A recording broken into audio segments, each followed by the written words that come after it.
اعوذ باللہ من الشیطان الرجیم بسم اللہ الرحمن الرحیم اللہم صل علی محمد وآل محمد۔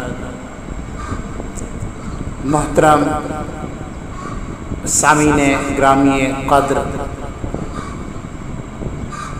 آج کی اس حدیث کے اندر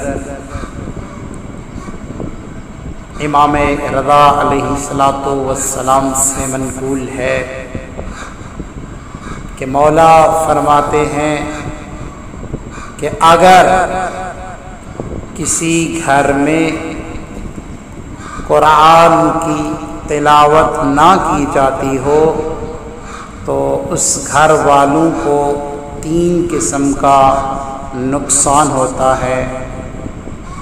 کون سے 3 نقصان؟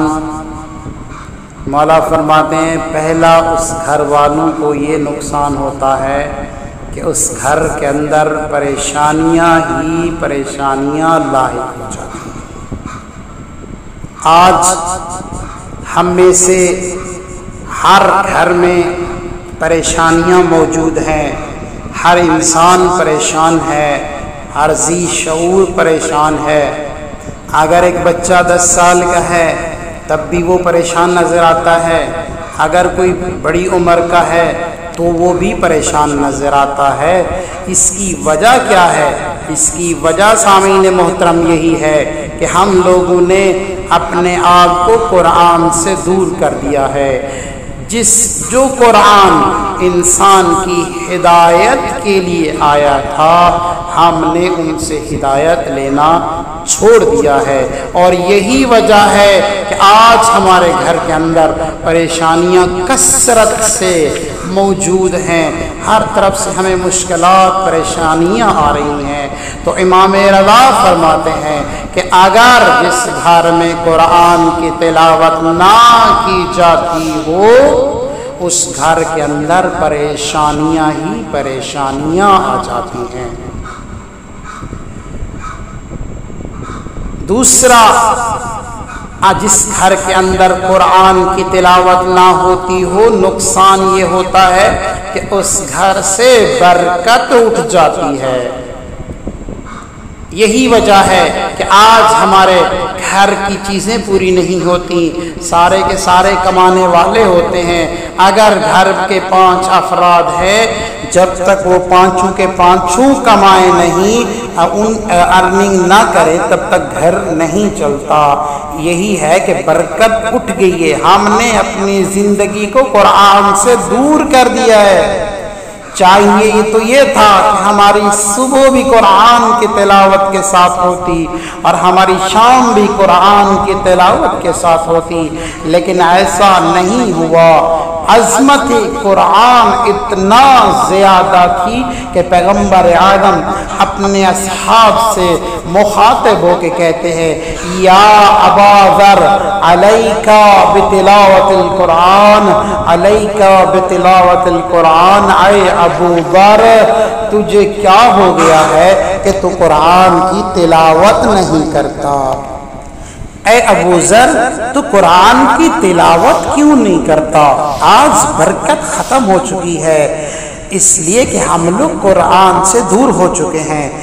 ھدی للمتقین، قرآن کو اللہ نے ہدایت کے لیے بھیجا تھا، ہم نے تو ہدایت لینا چھوڑ دی ہے، اور قرآن بروز قیامت حضرت انسان کے خلاف، حضرت انسان کے خلاف برعکس اللہ کی بارگاہ میں التجا کرے گا کہ اے اللہ، اے میرے مالک، تو نے مجھے زمین کے اوپر انسانوں کی ہدایت کے لیے بھیجا تھا، تو نے تو لوگوں کی زندگی گزارنے کا طریقہ میرے اندر بیان کیا تھا، لیکن لوگوں نے اس طریقے کو چھوڑ دیا، انہوں نے مجھے بھلا دیا، بلکہ مجھے قرآن کو ایک خوبصورت لباس میں رکھ کر اونچی جگہ پر رکھ دیا۔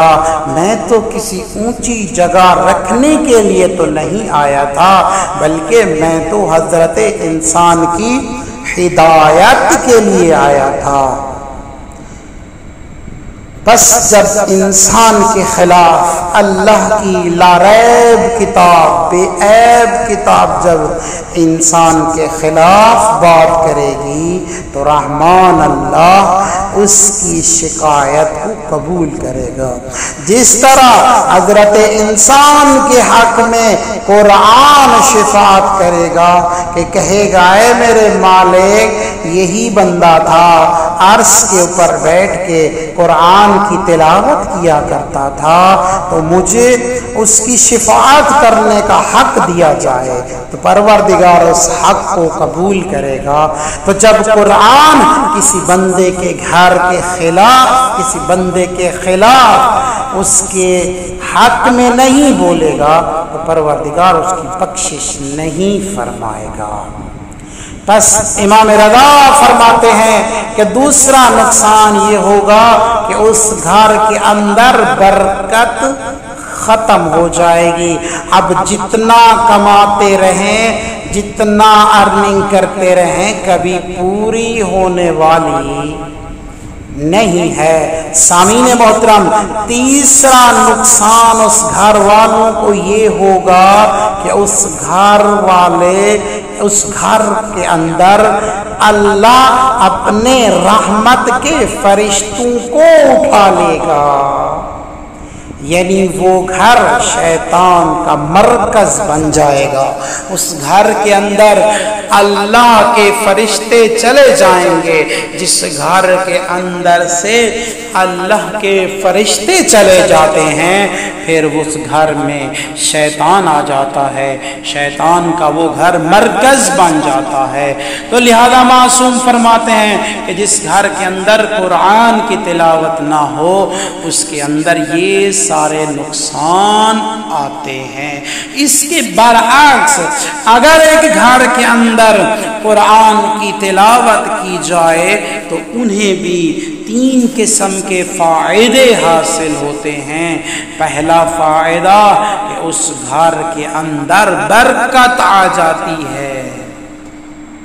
دوسرا فائدہ اس گھر سے رحمت کے فرشتے آ جاتے ہیں اور اس گھر سے شیطان کو نکال دیا جاتا ہے اور وہ گھر رحمانیت کا مرکز بن جاتا ہے۔